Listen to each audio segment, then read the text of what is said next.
just had a poo in the ground, so I'm absolutely buzzed about that. And now I'm gonna eat a tin of beans while being soaking wet.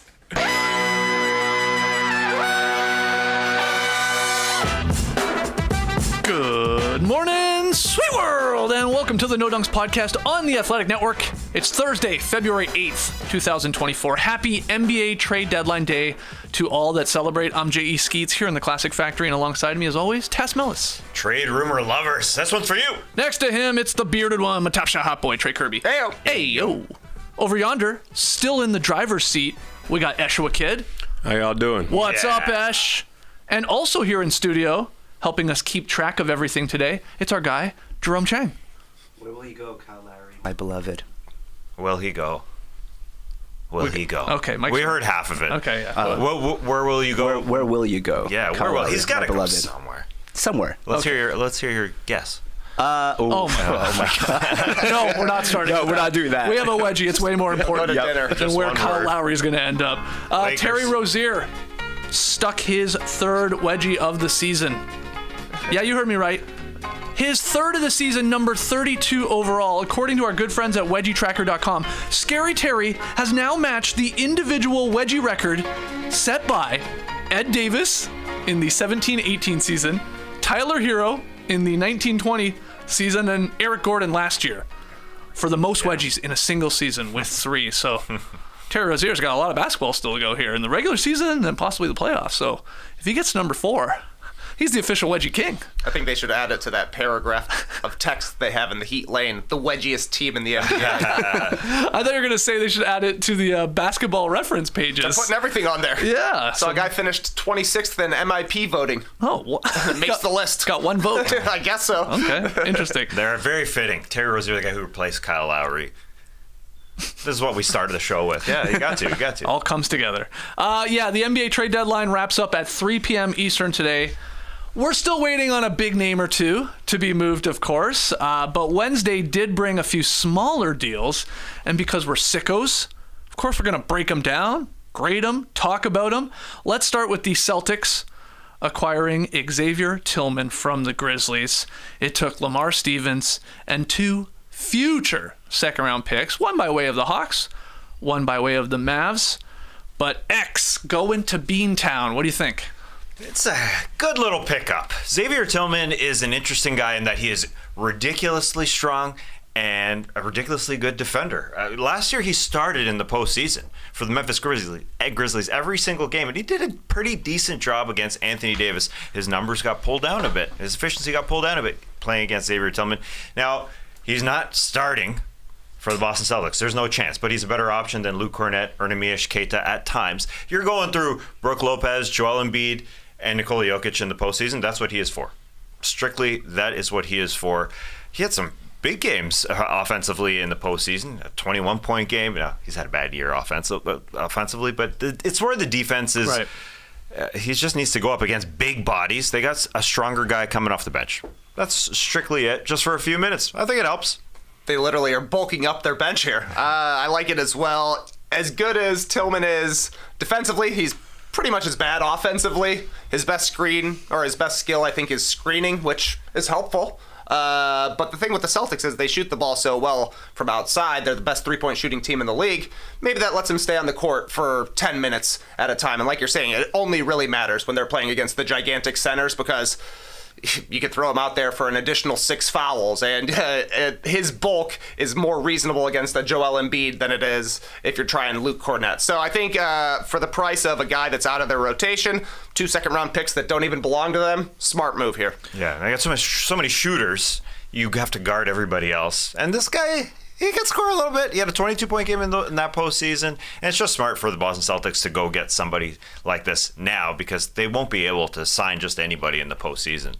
They have to trade for guys just because of how much money they have on their books, and this guy makes absolutely nothing. So it's a smart move. Yeah, you can look at it too as like injury insurance, I guess, a little bit behind Porzingis. Horford obviously getting up there in age. He had a great game last night. I love that they have now sort of one of everything you'd want in a backup center. You got like the athletic rim runner in Keita. You got like the high IQ playmaking guy in Luke Cornett. And then you got like the defensive-minded dog here in Tillman. So it gives Mazzulla options in potential playoff matchups, depending on sort of the other big. He's not going to play a ton, but can he win you 5 to 10 minutes of a playoff game? Tillman, can he be a difference maker for one stretch of one quarter of a playoff series?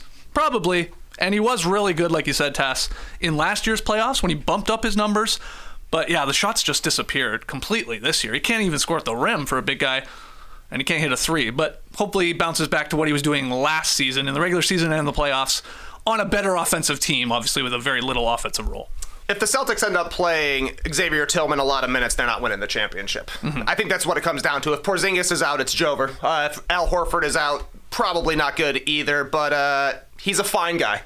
And it seems like a cool guy to have around as well. Well liked, and honestly, they kind of needed a tough guy. They lost that when Marcus Smart went to the Grizzlies, so it's good to get back somebody who will throw an elbow into somebody else's chest. Yeah, the Celtics are just looking forward. Obviously, sometimes these little pickups can help. Obviously, we look back to Marc Gasol in 2019. That wasn't just a little guy. That guy was pretty monumental in that series. But the next year, the Lakers picked up Monte Morris just as a little buyout guy. He played in the postseason.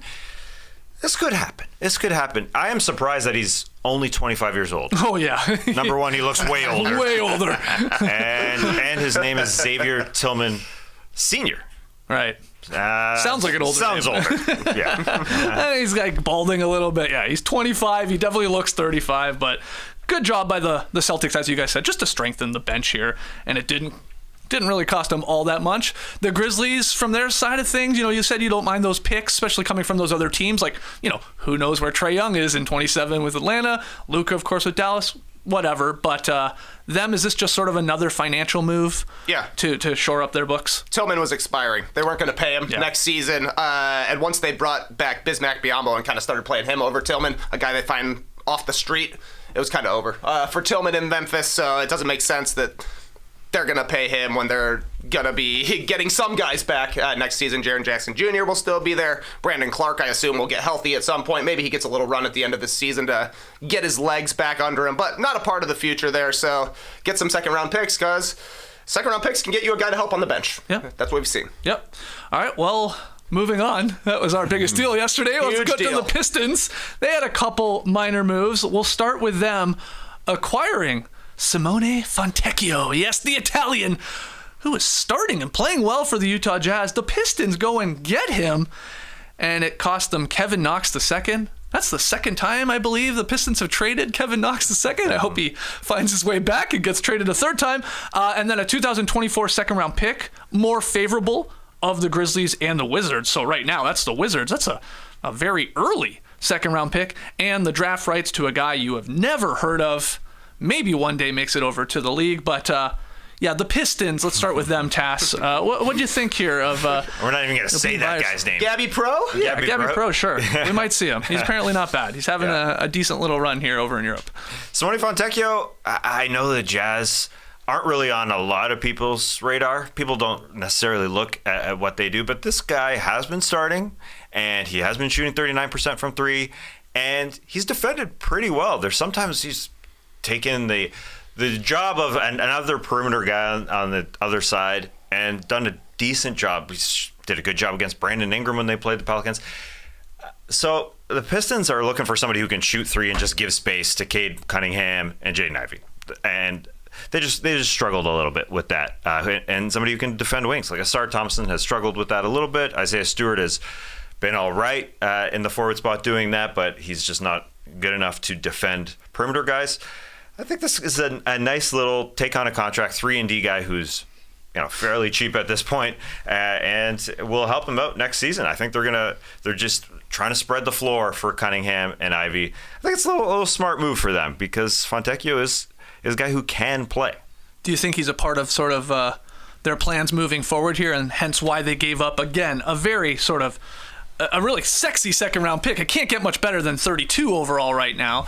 But do you think they see Fontecchio as sort of a piece moving forward here? Yeah, they must, because why would you trade a pick you could get a player like Simone Fontecchio at the 32, maybe even 31 pick. I would personally rather have the pick because this guy's 28 years old. You're going to have to pay him more money than a second rounder would next year. But Tess is right. He helps the Pistons. He plays defense. He can shoot threes. That's something they're looking for, especially if they're going to move Isaiah Stewart, if they're going to move Bojan Bogdanovic. He will be helpful, but if he helps the Pistons and they pass the Wizards in the standings, then the pick gets even better that they're sending to the Jazz. So I don't know. I'm kind of like totally sideways on this one. Like, Fontecchio is fine, but he's not really a part of their long-term core, I don't think. He's 5 years older than all of their best players. I would have stand pat and maybe try and get him in the summer, but they wanted to do it now, I guess. I think a lot of people have made this point.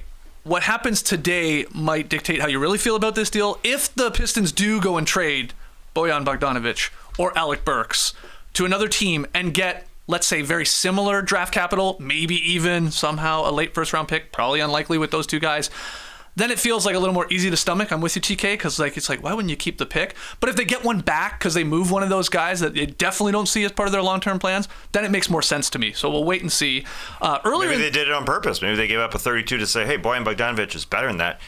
32 just went for Simone Fontecchio. You got to give us the first rounder. Yeah, set the market. That's galaxy brain thinking there from Troy Weaver. That's smart, actually. Earlier in the day, Tony Jones of The Athletic, who follows the Jazz and reports on the Jazz, he said that Fontecchio had emerged as a serious trade target for two contending teams in the Suns and the Celtics. And I know Hollinger had been writing leading up to the deal that Fontecchio's cap-friendly $3 million deal could make him a serious option and for financially handcuffed teams like the Clippers or the Nuggets.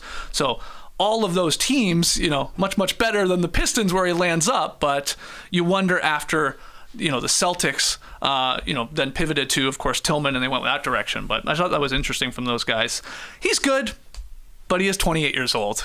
It'd be a lot more, intriguing if he was like, well, he's 21, 22. Yeah, okay. He's a shooter. Plays a little defense. Pairs perfectly. But they also don't want to be the worst team of all time. You've said this before, TK. I think it's a part of this deal as well. They're like, this guy plays for the Jazz, starts for them. They're 500.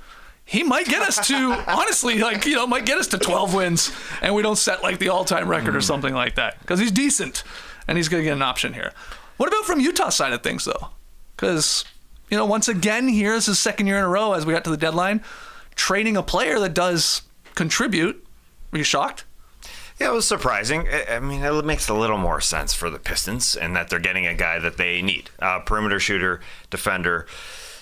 They're winning games here without their players. They beat the Sacramento Kings last night.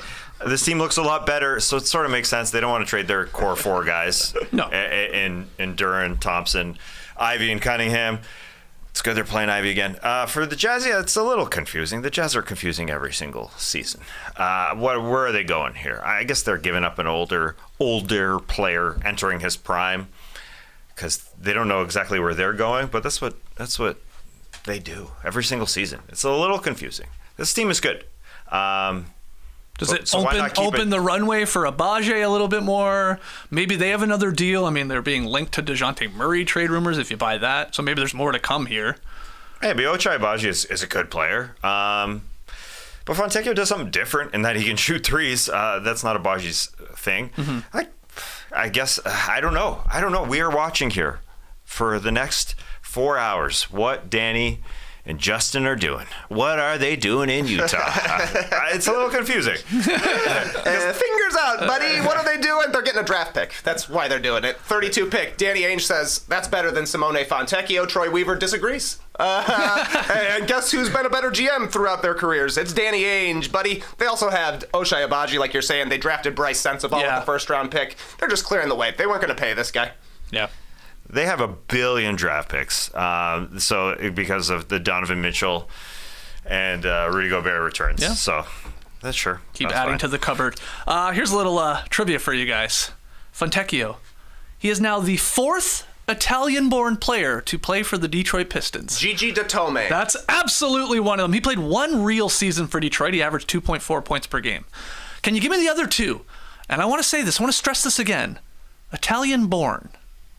What's his name? Has Gallinari played for them this season? That's correct. Okay. He is on the roster. He's played 5 games. He actually had one really good game. He might be moved. Born in Italy. But now we are down to the final Italian-born guys. Not true. Not a holiday, but No? somebody in that family. Not a holiday family. What else can I give you? He maintained dual citizenship until his 18th birthday, so he's obviously American. His dad was, I want to say, in the Army or Air Force or something like that. I think it was Air Force. It's an Army. It's an Army kid, for sure. Yep. He plays. He likes accessories. Reggie Jackson. Bingo. Yes. Reggie Jackson, born in northern Italy. So that's just a fun fact for you. 36% of all Italian-born NBA players have now played for the Detroit Pistons. I was a little pissed that Bellinelli had never played for Detroit. That would have been great. And I was talking myself into Bargnani having a cup of coffee there, but he didn't. So there you go. You got 4 guys now, Nice. Italian guys, that have played for the Pistons, or once Fontecchio suits up. Anything else on that one? On the Jazz Pistons? Or no? I think the Pistons have a lot of money free this summer, so they're ready to splurge. It's around $60 million. So what are they going to do? Try and do what the Rockets sort of did? Get aggressive, get some vets in here. Yeah, that's what the money is for. Yeah, I think you're right. Who takes it, though? Yeah. Fontecchio will get a little bit. Yeah. I mean, they wouldn't have traded for him if they didn't want to pay him, and he's a restricted free agent, so they can match anything. They've been linked to Tobias Harris. Mm-hmm. Former Detroit Piston as well. He'll be a free agent. Seems like the kind of guy that would take their money. I'm serious. Yeah, You're not getting the top of the free agency list here, and honestly, Tobias Harris will be at the top of the free agency list. So yeah, there's not a lot at the top. I don't know who it's going to be, but they're going to bring in pros. They're not going to come back next season with all guys that are 25 and under. Clearly. Yeah, exactly. And that's why this Fontecchio move, people call it pre-agency, right? That's like in doing this deal, it's like they're getting this guy in, before free agency because they'll likely sign him, and that's why they gave up a pretty good 2nd-round pick. The Pistons weren't done there yesterday because they traded Monte Morris to Minnesota, and in return, the Pistons get Shake Milton, Troy Brown Jr., and then a 2030 2nd-round pick. Thoughts on this one with the Wolves, TK, getting sort of a backup guard? Well, the Wolves are 30th in turnover rate this season, and turnovers have been a problem. And there's only one guy on the entirety of the Basketball Reference database who has a nickname about his assist-to-turnover ratio. So the Timberwolves went out and got him. I guess this is what they're thinking. A low-cost acquisition. Shake Milton basically out of the rotation for the Timberwolves. The same with Troy Brown Jr., and then they've traded so many picks at this point that they're fine throwing in a 2030 2nd-round pick. In for a pound, in for a penny, in for a pound, I think is how it goes, right? Penny first, pound second. Personally, he would be last on my list behind Tyus Jones and DeLon Wright. Those guys probably cost a little bit more to get him in, so I think this is fair considering he played for the Denver Nuggets when Tim Connolly was the GM there as well. So he's a helpful backup point guard, I think. Yeah, the Timberwolves have been dropping off from the first 3 quarters to their 4th quarter. They actually have the 9th leading offensive rating at times for the first 3 quarters, and then they drop to 27th in the 4th because they just don't have guards to help out. They become stagnant. They stop moving the ball, and Mike Conley needs somebody, and that's exactly what they're getting here. Just somebody who can help. They had this film session where they all got into it. They all talked about what the hell was going on in our 4th quarter. They lost games to the Hornets, Spurs, and Bulls recently where they gave up leads. They need this guy for spacing and turnovers. They have a tough schedule the rest of the way, so Mike Conley, he's old. He's got to rest. He's going to help, and that's exactly what they signed for. Good news, everybody. Yeah, do it. We got ourselves a trade. We do indeed. Woj reporting the Indiana Pacers are trading Buddy Hield to the 76ers for Marcus Morris, Furkan Korkmaz. He's free. And 3 2nd-round picks. Here we go. So, yeah, the 76ers were rumored with a lot of guys yesterday. Buddy Hield being one of them. There was Kelly Olynyk. Obviously, there was the ideas of maybe Dejounte Murray and Bogdanovich on the Hawks. But it's Buddy Hield getting a shooter in here. Woj, again, Hield going to the Sixers. Marcus Morris, Furkan, and then 3 2nd-round picks.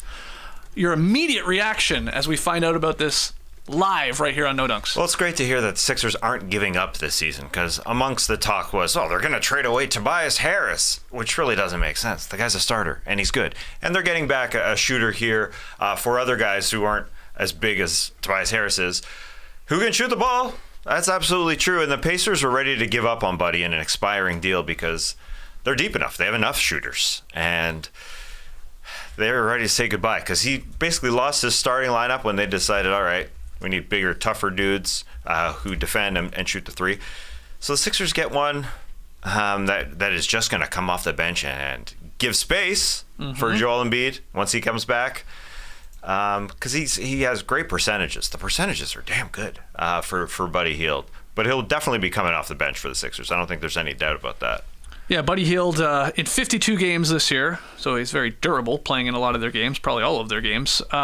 38% from deep, which is actually, for him, sort of a bad year, but that's still above average three-point shooting. Last year was like 42.5%. But he comes in here to stretch the floor, gives him 12 points per game, and yeah, this is one. The writing's been on the wall for a while, TK. It's not really surprising that the Pacers are moving off from him. The players coming back are not going to move the needle. I don't even know if they're ever going to play. I mean, I guess maybe Morris and Furkan, but I guess it's the picks, these second-round picks, a bunch of them for Buddy. Your thoughts?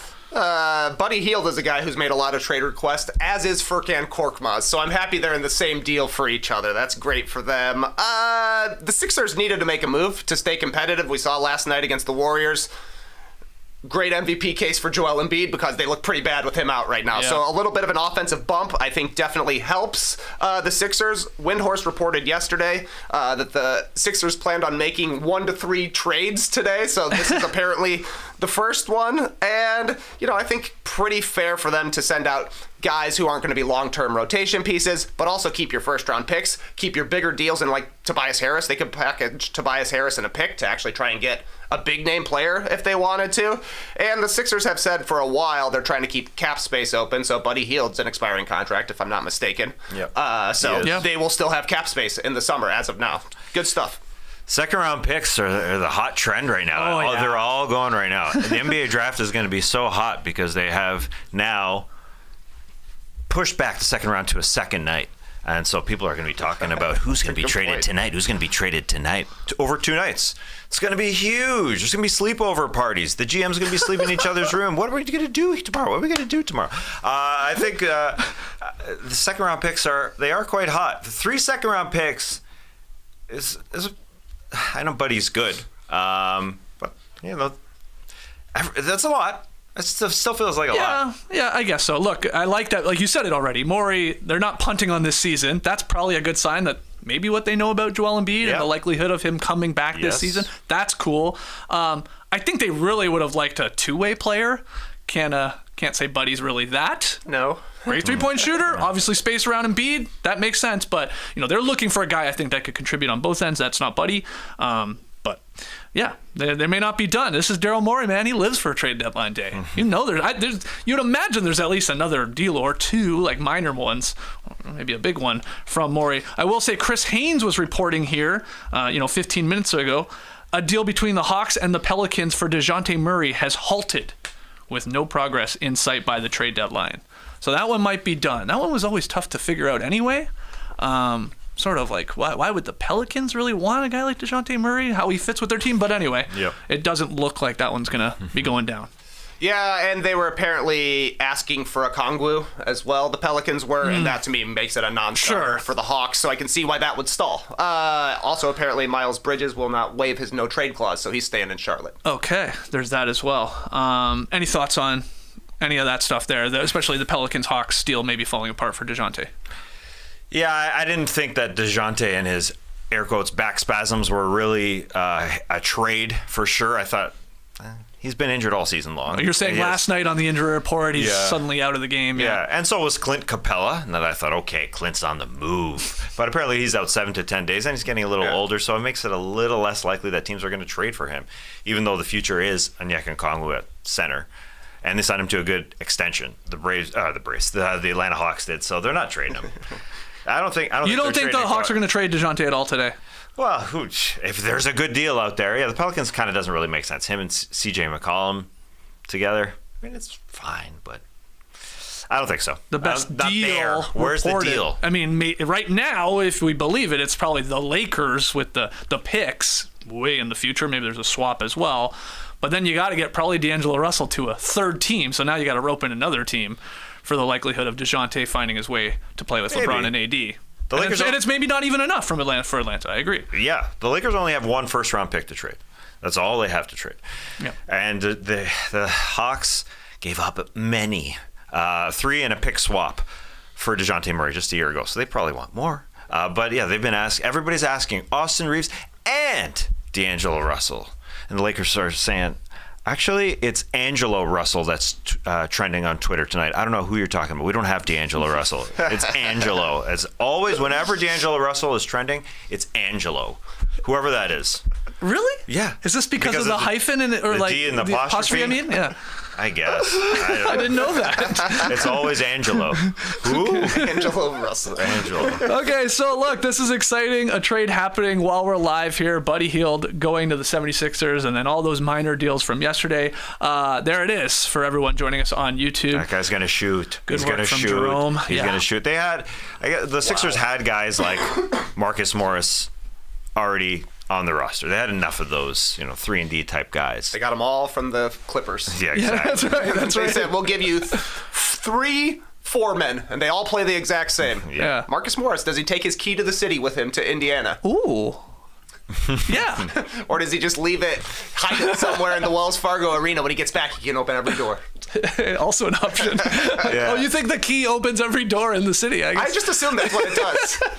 Why else would they give these things away? I never thought about it that way. That's real power, really. Real power and real trust. They're like, you can't be a creep. That's right. We're giving you a key to the city. Yeah, I saw the press conference for Marcus Morris getting the key to the city. Did they give him like a novelty key or just or an actual I don't know. key? Or what do they What give did him? Markeith get? Nothing. Nothing? Does he get the lock? The lock and the key, they go together? Okay. Let's take a break, but I will remind you before we do that coming up at 2 p.m. Eastern, we're going to jump back on live here as we go up to the buzzer for the trade deadline at 3 p.m. Eastern, and we'll do a couple hours of hopefully reacting to some of the other trades that maybe happen after we wrap up this pod, and then when we go live again, like I said, at the deadline. So can't wait for that. Make sure you subscribe. Podcast listeners, leave us a 5-star rating and review. When we come back, we'll talk a little bit about last night's games, and I saw Jerome put his hand up, so we might have another trade, but we'll be back in a second. This show is sponsored by BetterHelp. A common misconception about relationships is that they have to be easy to be quote-unquote right. And while those, they exist, sometimes the best ones happen when both people put in the work to make those relationships great. And that's where therapy can come into play. A place to work through the challenges you face in all of your relationships, be it with friends, be it coworkers, significant others, honestly anyone. It's really no secret anymore. Therapy can be a game changer. It's helpful for learning positive coping skills and how to set boundaries. It can empower you to be the best version of yourself. And another misconception, it isn't just for those who've experienced major trauma. It can work for everyone. So if you're thinking of starting therapy, give BetterHelp a try. It's entirely online. It's designed to be convenient, flexible, and suited to your schedule. Just fill out a brief questionnaire to get matched with a licensed therapist, and then switch therapists anytime for no additional charge, trying to find the one that works for you. Become your own soulmate, whether you're looking for one or not. Visit betterhelp.com/nodunks today to get 10% off your first month. That's BetterHelp, HELP.com/nodunks. It's award season, so you know what that means. Suits are back. Who are you wearing? Are those peak lapels? I'm sorry, sir. Is that a grosgrain stripe on your pants? There's no time like award season to step up your fit game. Indochino makes fully customized suits that don't require a trip to the tailor to get that red carpet ready fit. Measure yourself in 10 minutes or visit a showroom, then wear your new look right out of the box while staying out of your budget's red zone with custom suits starting at just $399. You customize everything from the lapels to the linings to the fabrics, so it's easy to go Jeremy Allen White mode. With endless customization options, you get the exact look you want. They're always adding new stuff, so it's easy to follow the trends once you pick what you like. It's custom clothing at a surprisingly affordable price. So level up your game with Indochino. Go to Indochino.com and use code NODUNKS to get 10% off any purchase of $399 or more. That's 10% off at INDOCHINO.com with code NODUNKS. All right, we are here in the Classic Factory. Again, happy NBA trade deadline day to everyone. I see big numbers, people joining us live on YouTube. We love to see it. Hit the like button. Make sure you subscribe. We go live every day at 10 a.m. Eastern to talk about the NBA games and news and all that. Podcast listeners, help us out. Leave us a 5-star rating and review. Remember when we were talking about Fontecchio going to the Pistons? We said that might open up some room. That might clear the runway for Agbaji on the Jazz. Well, so much for that. Because right before we went to break, Woj tweeting that the Jazz are finalizing a trade to send Kelly Olynyk and Ochai Agbaji to the Raptors for Kira Lewis, Otto Porter, and a 2024 first-round pick. Yeah, we got the Jazz and Raptors making a deal here. Trader Danny's doing things today, and that first-round pick, we are learning, will be the least favorable of the Thunder, Clippers, Rockets, Jazz in 24. That's the one, the least favorable of those 4 teams. Clippers right now, I guess. Clippers and Thunder, right there, neck and neck. So, late first round. Late first round, let's call it that. We got another Canadian playing for Toronto. How do you feel? Kelly Olynyk. Captain Canada. I feel like they might move him immediately. I think there are a lot of teams that are looking for a center that can shoot the 3-ball that are actually contending for a championship. He would fit on the Lakers as a backup. So that's possible. Otherwise, there's a Canadian. Ochai Agbaji, it felt like, there might be a little bit of a runway in Utah. Well, he got on the runway and he's going to Toronto. They cleared the runway. They did. Next plane. Yeah, come on up. He is the guy who got traded for Donovan Mitchell as a draft pick just last year. This is his second year in the league. He is nearing 24 years of age, and he hasn't been incredible in Utah, actually. Will Hardy has kind of put him at the back of the rotation. Mm-hmm. He's obviously a ridiculously athletic guy, but that is what the Raps are giving up a late first rounder for. No disrespect to Kelly Olynyk, who can do things, but that's who they're trading for, I guess, to see the relationship. You think this is more about Agbaji? Yeah, I think so. I don't think he has a huge future in the league. He's very handsome, though. One of the most handsome guys in the league, if you ask me. I feel like this is just a get Olynyk play. Yeah, I guess. And I don't think they'll ship him because I don't think so either. If there was a better first-round pick that's available, wouldn't Utah just do that trade? Yeah. I honestly don't know why the Raptors are doing this. Yeah, I don't think they should be trading a pick right now. Kelly Olynyk, he's been around. He's going to be 33 soon. Mm-hmm. The Raps ain't winning anything immediately. I mean, he's nice to have on the bench, but he's getting a little bit older. He's got to go help a really good team. It's just kind of confusing from the Raps side. I assume Masai's thinking Ochai Agbaji, we can try him out. I'm guessing. And the Kira Lewis run, that was quick. That was quick. That was very quick. Yeah, that hasn't worked out for Kira Lewis. Another ridiculously athletic guy for New Orleans for years, but late first rounder has not. I mean, he wasn't that late at all. What was he? 15, 14? Yeah, somewhere around there. Yeah, he hasn't worked out for any team. Yeah, Olynyk is an expiring deal. He's making $12.1 million this year, but that's obviously coming off the books at the end of the year. He's been playing really well, and that's why his name had been linked to all these good teams, which the Raptors are not. But as a possible sort of guy where you could maybe convince yourself, he could be a difference maker in a potential playoff series. But right now going to the Raptors, this one is surprising, very surprising. Yeah. What's Masai going to do next? We going to get Andrew Wiggins? We're going to go make an aggressive move for Dillon Brooks. Are we just literally going, let's get Team Canada up there in Toronto? Because this is wild with RJ Barrett and Kelly Olynyk now. It is wild. He's got to be on the horn with Rob Pelinka, saying, Lakers, take him. He'll help Anthony Davis. He'll give him roam within the three-point line because this guy can hit the center spot. He can help a championship team. That's for the Raps. Yeah. So you really think that Masai here is making this move because he sees maybe a better return for Olynyk here immediately? That makes the most sense to me. I guess from Masai's perspective, our team's going to be good. Kelly Olynyk's going to help. That's debatable at this point. It ain't going to be for this year. Look, he's going to help, but it doesn't move the needle. They ain't making the play-in tournament this year, so you can help a team not making the play-in tournament, unfortunately, Yeah, and then the pick, which is surprising. Again, it's a first-round pick at the end, but still. I know it's a crappy draft, but that's capital that most of these teams want. Strange. This is a weird move. This is a weird one. It's a pretty weird move. I mean, the Raptors need three-point shooting, and that's what Olynyk brings, and that's if you squint and you look through rose-colored glasses, that's what Agbaji brings as well, I suppose, though he's shooting 33% this year and 35% last year. He's supposed to be a shooter. Yeah. This doesn't make sense for the Raptors to be. Yeah, they're maybe you're right, Tass, that Agbaji is actually the play here, that they see something that, he's stagnated here in his second year in Utah. He's been buried, of course, got a lot of talent there, and that they think there's a little bit of diamond in the rough there. That's maybe. Yeah. Hopefully, I guess, as a Raptors fan. Otherwise, it's perplexing.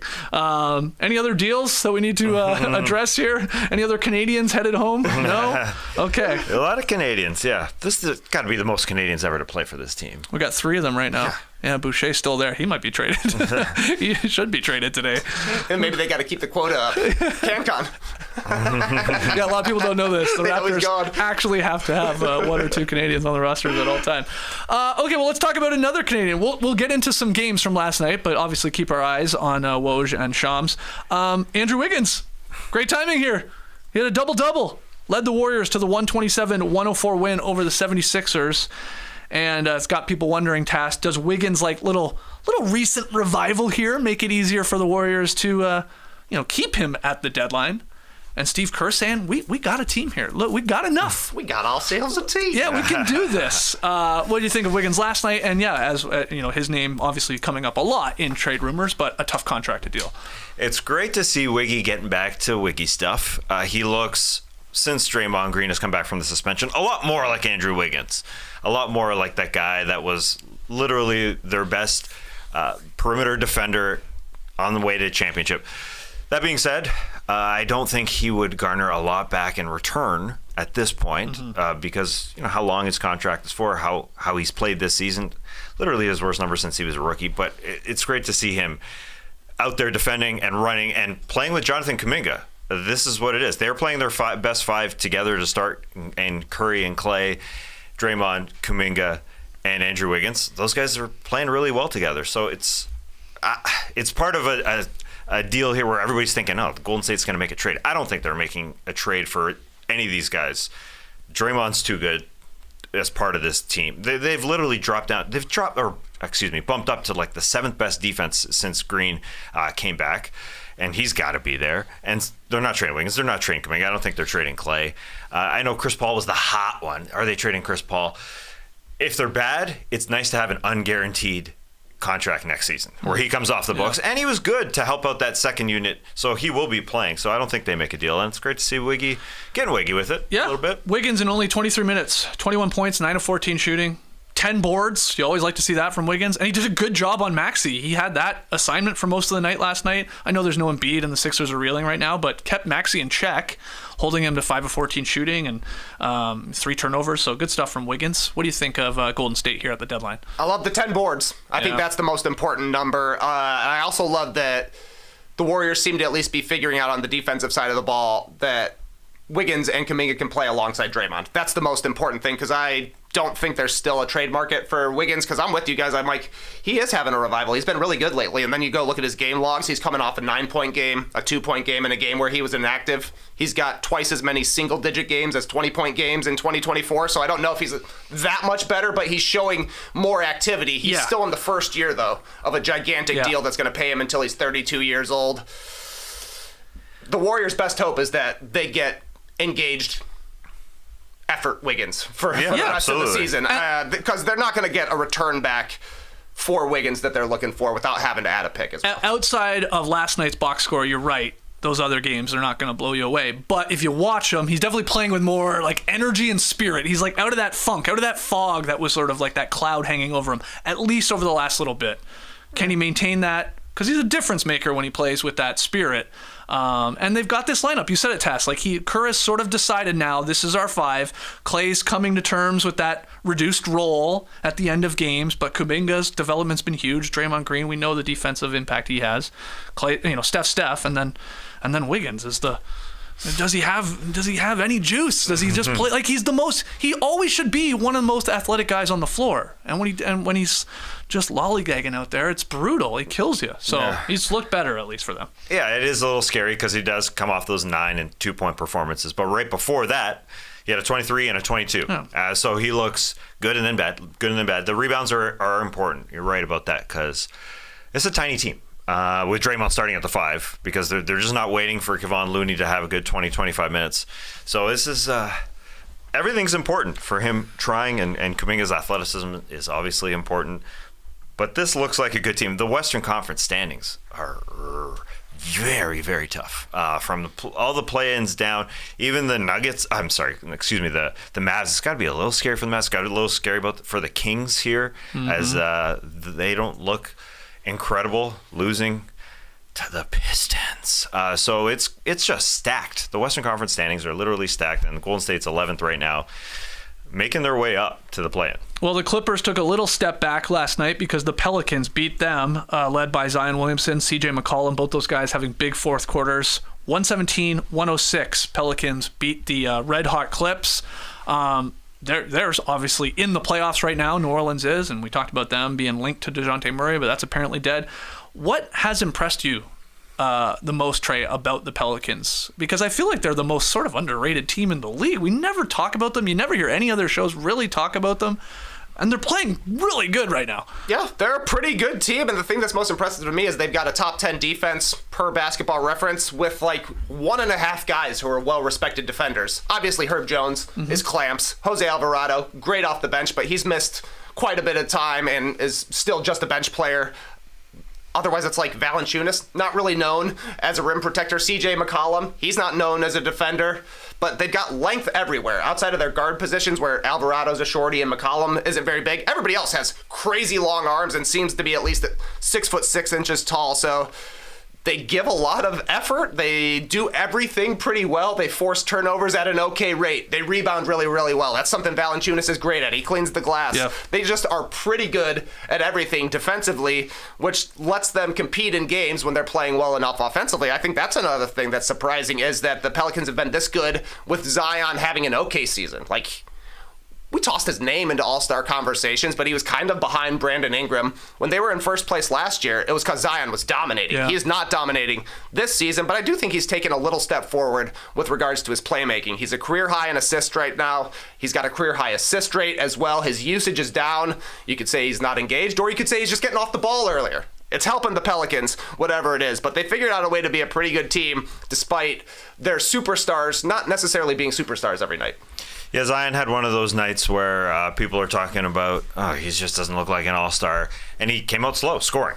He only had 2 points in the first half, but he had a great fourth quarter. And he helps out making assists. That's what he does. And the Clippers, came back after a long road trip. It tends to happen. It's what happened to Sacramento, to the Pistons. 7-game road trip, you have a stinker. Yeah. And Ty Lue was asked about it during the broadcast.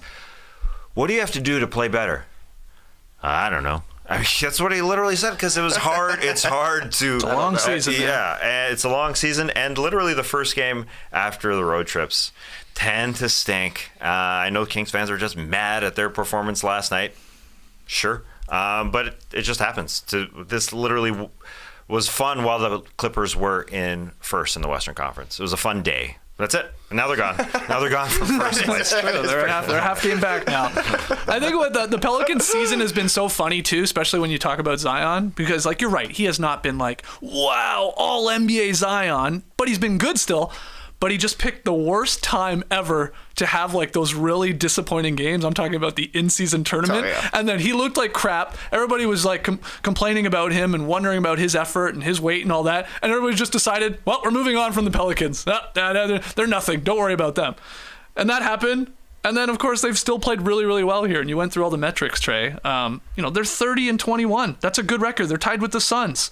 They improved better record-wise than the Kings, who obviously picked up an L last night, which we can talk about in a second. But I think they're really fun to watch too. I like a lot of their roster, their guys, because everybody is helping. So good. Everybody, even like Najee Marshall, and like somebody should pick up Najee Marshall. Yeah. Man, he's solid. And another thing that impressed me, Antonio Daniels is probably top 3 color commentator for me in the league. Homer Card, Stacey King is in the mix as well. You gotta love Clyde Frazier, but I love Antonio Daniels. You can tell he loves watching this team play. Yeah. He's super excited, and I think him and Joel Myers are very, very funny together. Yeah. I think they were calling him Grady Richard when they played the Raptors. Yes, well, they had a lot of dick jokes, a whole lot. Grady Richard. Let's move over to the surprise of the night. Jaden Ivey scoring a career-high 37 points to lead the Pistons past the Kings, 133-120. Now you're saying this is a bit of a schedule loss. Task Mellis. I don't know. They're playing the Pistons. No, their defense is struggling at times this season for the Sacramento Kings. That's why I'm very interested in the next few hours if they go and try and get the Kuzma or whoever to be that power forward spot, because their defense is bad. They let the Pistons shoot above 50% from three. That's the 7th time they've done that this season. That doesn't happen a lot in NBA games where teams shoot that well. Only the Spurs and the Nets have allowed that many times for their opponents to shoot 50%. So that's the worrisome part. Sacramento Kings have dropped down to the play-in tournament at this point. That's very scary. And I bring up Kyle Kuzma because I wonder, are they going to try and go for it? It's the defensive side that's been a problem. Pistons had no Cade, no Bojan Bogdanovic in this one, and it's nice that Monty Williams has gave Jaden Ivey the keys at times because he didn't at the beginning of the season. That's part of why they've stunk. But yeah, 37. The 5 from 7 from 3 is ridiculous. That fourth quarter was ridiculous, where he had a 19-point fourth quarter. Sacramento Kings were just letting him play ISO, continuing to let him play ISO, and their defense is a big question. It's the effort, I think, on the question. Yes, long trip, coming back. But I should say the offense is a question too. Like Fox, we went through the Wiggins stats where he have a 20-point game, then have a 9-point game. It kind of happens to Fox and Monk, both those guys. They're not 20-point scorers every single game.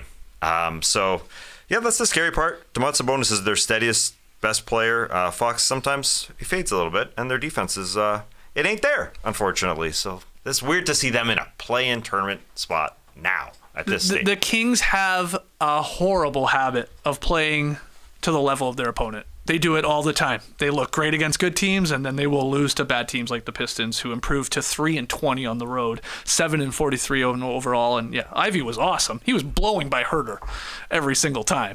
He's just too fast for Kevin Huerter. But offensively, right, Keegan Murray, 0 points in 20 minutes. Fox, bad game, 5 of 14, 12 points. And then Harrison Barnes didn't hit a 3, 8 points. That's 3 of their starters right there. Sabonis, he is the steady guy. He's basically always good for 20, 10, and 8. It feels like every night, if not more. But those other guys sort of hit and miss. But it was a bad loss, and Mike Brown was going, no excuses. Come on, we should be beating a team like this. And they carried themselves like, we'll play one quarter. We'll play 8 minutes of defense. We'll win this game. Ironically, it sort of worked. They almost had them. They just did it too soon because, they were down big. Then they locked in. They took the lead. And then Ivy said, no, we're getting a victory tonight. And the Kings came up short. But any thoughts on this one? Once you start rolling, it's hard to turn that water off. Sure. They could not stand in front of Ivy. And then it was just overhelping, which led to wide open three-pointers for the Pistons. They took 31 three-point attempts last night. 15 were considered wide open by NBA.com's tracking data, and 15 were just considered standard open. So one of them they defended well. Right. That's how the Pistons made 17 threes last night. This is just weird. Pistons are 3-37 with Cade Cunningham in the lineup, 4-6 without Cade Cunningham. Whoa.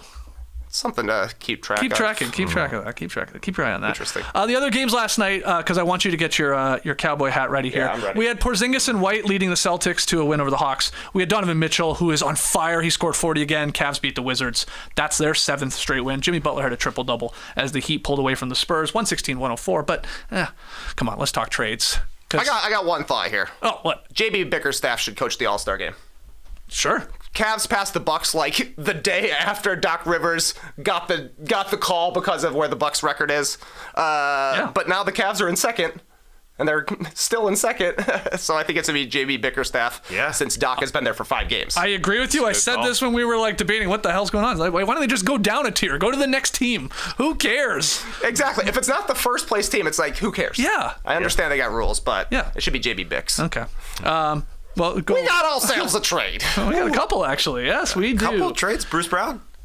Oh, I see a cowboy hat. Must be Bruce Brown. No. A man that probably never puts on a hat because he likes his haircut. Gordon Hayward. Where's he going? That's a good point. Okay, we are learning from Woj here that Gordon Hayward, is headed to the Oklahoma City Thunder. for Trey Mann and Davis Bertans. Yeah, you forgot about Bertans, didn't you? That big old fat deal that he's got. But yeah, I guess the Thunder here adding, obviously a former All-Star, still at times looks really good and can put up some numbers, but getting a vet in here with all these young guys, that's going to bump up their average age. Oh, man. They're going to have to throw that stat out the window because everybody, I don't know, can they win it with an average age of that young? We never had a team win it with an average age of 22 go to the championship. Well, now you can throw that out because we got Gordon here. What do you think? And we're definitely going to hear, Thunder just got an All-Star. You're going to hear all the word All-Star all the time. Gordon Hayward, It's been a minute. He's going to be turning 34 soon. His contract is coming up with the Charlotte Hornets. That major contract that he signed, Michael Jordan signed him to this incredible deal that he got. It's coming to an end. But he's definitely good off the bench. That's where he'll be playing. He can score, so he can help the OKC bench. But the Hornets had to say goodbye at this point, right here, right now. When he's healthy, the surgeries and the injuries have slowed him down. He hasn't been the same guy. But does he play at all? That's a great question. He literally hasn't played since December 26th. He gets hurt a lot. He does. I guess he's coming back. I have no idea. I can't imagine they would trade Trey Mann if Gordon Hayward isn't going to play. But man, Skeets, you talk about a guy that they're going to say he could win you a quarter in a playoff. Oh, hell yeah. Absolutely. You're Gordon right. Hayward could. He could hit 3 threes, do that thing where he drives into the lane and stops short.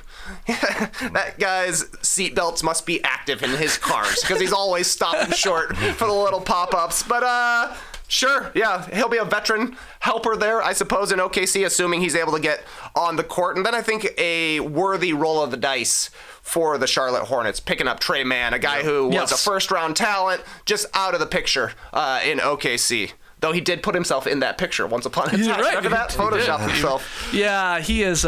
He just turned 23 years old, so I'm with you. Bit of a flyer here for the Hornets. Maybe also doing good for Gordon Hayward a little bit here and in trading him, good Gord, to a good team. I don't know, it's a possibility, but yeah, obviously Bertans also. Is he expiring? Yeah, Bertans expiring as well. They gave up on the Bert, which is, I guess, they didn't want that. And Trey Mann, his minutes have been reduced a lot in OKC, but good for Charlotte to give him a shot, absolutely. And another trade, it's minor. But the 76ers are trading Danuel House Jr. and a 2024 second-round pick by way of the Knicks to the Pistons. Man, the Pistons are active, and we said it. Morey wasn't done, and that's House going there. I don't know what the hell's what. Did I even say anything returning? No. It's one of those trades where we're still waiting to see. Okay, here you go. Woj added a little context. The move gives the Sixers salary cap cushion to sign buyout players post-deadline, including the possibility of... Here we go! Charlotte's Kyle Lowry. Oh! Should he become available in a contract buyout? Okay. Oh, baby. Oh, my God. If you're joining us on YouTube, you're going to love this graphic. Of text. Somebody tweet this graphic right now. Might go viral. So, yes, House going to the Pistons, along with a second-round pick, which we talked about them, giving up one. Maybe they would get one back. Sure. I mean, it's maybe not as good, but they do. And then, Sixers may be doing a move here for the future tasks when it comes to buyout guys. And you want to talk about giving Kyle Lowry maybe the key to the city. Yes, that's his city. Coming home. That's his city. He'll get a key. Yeah. Yes, and sorry, Patrick Beverley, I'm taking your key because Patrick Beverley is their backup guard. Kyle Lowry would be a key guy. He helped the Heat get to the finals last year as their backup guard, but he played a lot, and he played good. So I thought that this would, as soon as the Charlotte deal was done, it made sense for him to go there, made sense a little bit to the Lakers.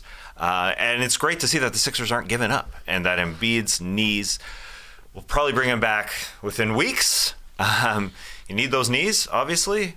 So it's great to hear that.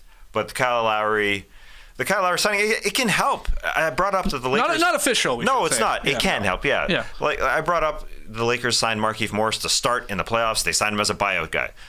That's what happened in 2020 when they won the NBA championship. Kyle could help. Now, I'm not saying Sixers are winning the championship, but he could definitely he could help. He could help a lot. Man, things are happening here. Things are happening. During the morning podcast, which we like to see. Will there be anything left come 2 o'clock? What the hell are we going to do for 2 hours? We better get some sporkles ready or something like that. We got to check our casting Do you want me software. to I'll try and come up with some more Italian trivia for you guys. Great. Okay.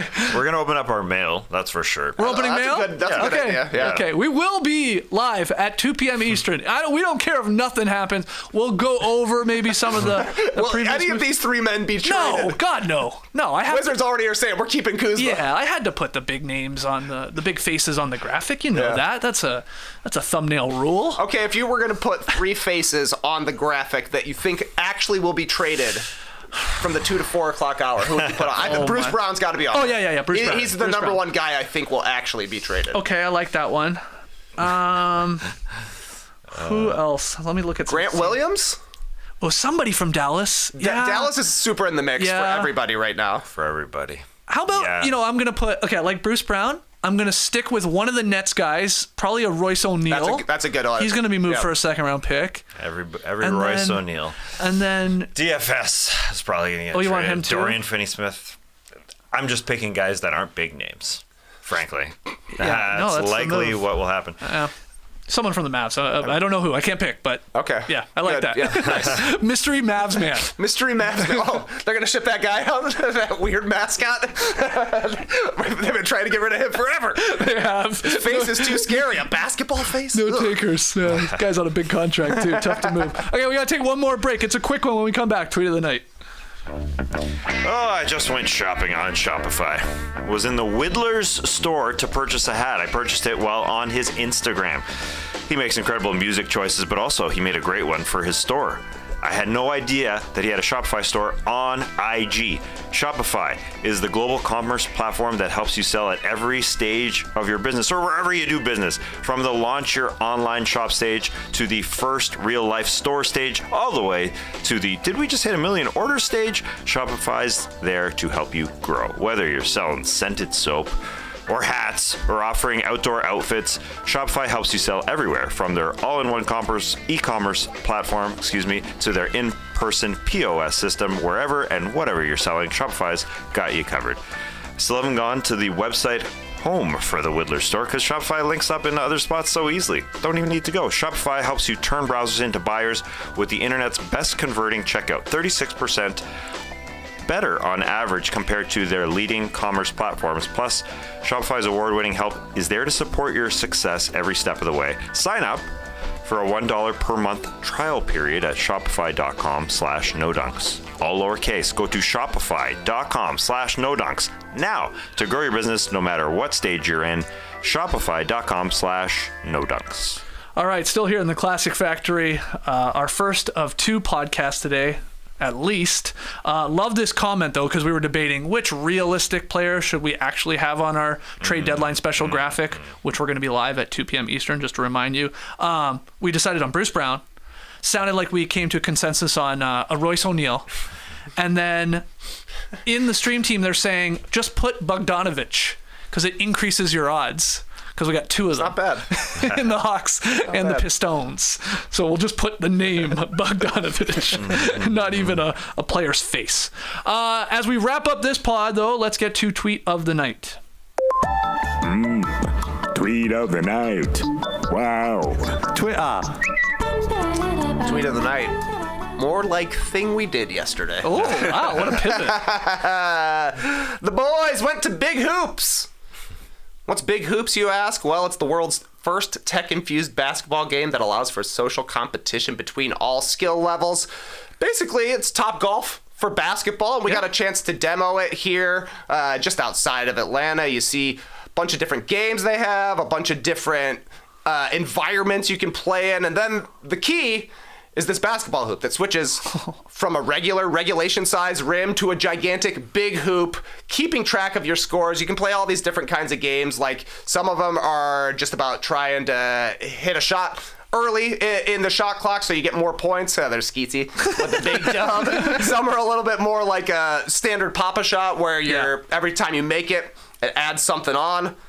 We had a great time. Played for like an hour and a half straight. Oh my God. My forearms were firing at the end of it. That was really a great time. This is not an ad. We Not just an ad. actually We just wanted to went and try did this it. out. Yeah. And demo this thing. And I think I'm speaking for all of us. We're addicted to it. Nobody wanted to leave yesterday. We're like, everybody's like, hopefully there's no trades happening because I want to keep shooting around on this and battling the guys. This is, I don't know. I think this is going to be huge. Super fun. You mentioned that it's like Topgolf. It is, but the games, I think, even better a little bit. More variety with the games. And that is true. That track that it's on is pretty neat. They brought up that it's like at a car factory where you've got these things just moving. This track is really, really cool. It's not like a top shot you get at a Dave & Buster's. You know what I mean? Where the backboard might move a little bit. It moves all over the place. Oh, it's all over the place. Yeah, you could just practice. Like, you just set your location way back, way high. People are asking, where is it?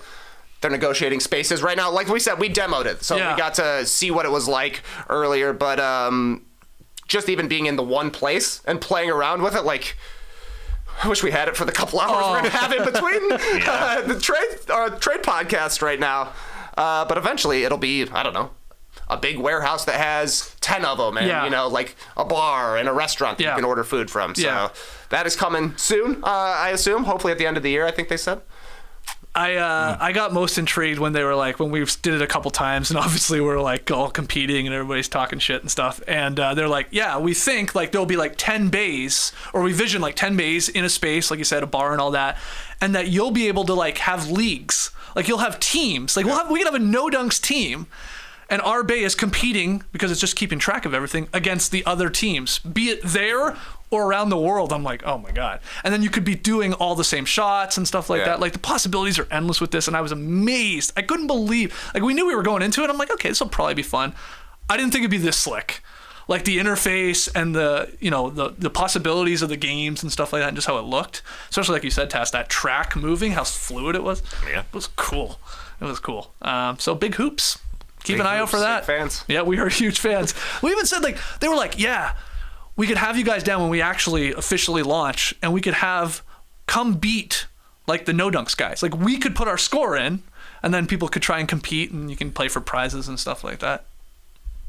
Sounds good. Totally. Sounds good to me. A no dunk stadium, maybe you could play in. The possibilities are endless. Yeah, Ash, Jerome, any thoughts on Big Hoops? You guys got to come to the warehouse there and try out the demo. What do you think? Waiting for the camera. You can just talk. We're also a podcast. No, it was a super fun time. We're all sickos here. If there's a hoop and a ball, you're gonna pick it up and you're gonna want to shoot it nonstop. Yeah. If anything, when this becomes a thing and you can attend it, I'm gonna be the most antisocial person, because all I'm gonna do is shoot on that thing. How quick, we saw the interface, and once it swiped, we're just like, oh, that's interesting. Literally the first shot up, we were hooked. Yeah, I know. It was a problem. I was like, oh, this is way better than I even thought it was going to be. I'm like, oh, it's a really good time. I'm immediately going, can I become an investor in this? Ash was holding me back from, you guys were chatting with them, and I was just, sitting there, game not even going, and I was just shooting nonstop. Yeah, it was fun. And Ash, any thoughts? I know you didn't want to leave. You were the can I stick around? Well, if I got a ball, I'm trying to shoot. You know what I'm saying? I'm a real Lee Ellis with it. But I was real salty, though, because I always came in second. Like, Skeets, you were killing me every time. You beat me by 1 point. Killing you. I beat you by 1 point that last I know, but every other one, I'm like, oh yeah, I got this one. And I turn around and here you go. You got a big score or whatever. I set one record. You did. One record. And then that was like my highlight of it. But it was fun, though. It really was fun. Very, very much fun. Thanks to everybody at Big Hoops, the guys there, for having us out. Look forward to doing it again. And obviously, hopefully this is something, I don't know, 3, 4, 5 years will be basically across America and across the world, they can open these things. Yeah, I'm looking at the ceilings. You want to put one in here? I'm low to put one in here, but maybe outside. Yeah, for sure. Down at the cul-de-sac, there's room. Oh yeah. We can play with the sheep and the dogs down there. Yeah. All right, let's call it there before any more trades come in. Join us at 2 p.m. Eastern, live here on YouTube. Subscribe, like. It's the trade deadline special. We'll go probably 2 to 4, however long we need to, as the hopefully more trades trickle in. But we got a fair amount coming in live here. The ones yesterday, those were pretty minor, but what happened here so far today? Buddy Hield going to the Sixers, Gordon Hayward going to the Thunder. Who else am I forgetting? Those are the biggest names. Yeah, those are the biggest names. So hopefully some more on deck. TNT doubleheader tonight too. Mavs, Knicks, Nuggets, Lakers. Kobe's statue is unveiled tonight. That caught me by surprise. I know I should have taken note of the date. It is February 8th, 2024. But yeah, we'll see that tonight as well. So we'll be back tomorrow morning for the Drop Podcast at 10. But you're joining us live at 2. Can't wait to see you then. Clipper Bros. You heard it here first. Have a great time. Turn up. Love you guys. Awesome. Thanks for joining us. And remember, Daryl Morey in Philadelphia, sign Kyle. Sign Kyle Lowry and give him a key to the freaking city and the freaking state. Let's do it. Race the day, people.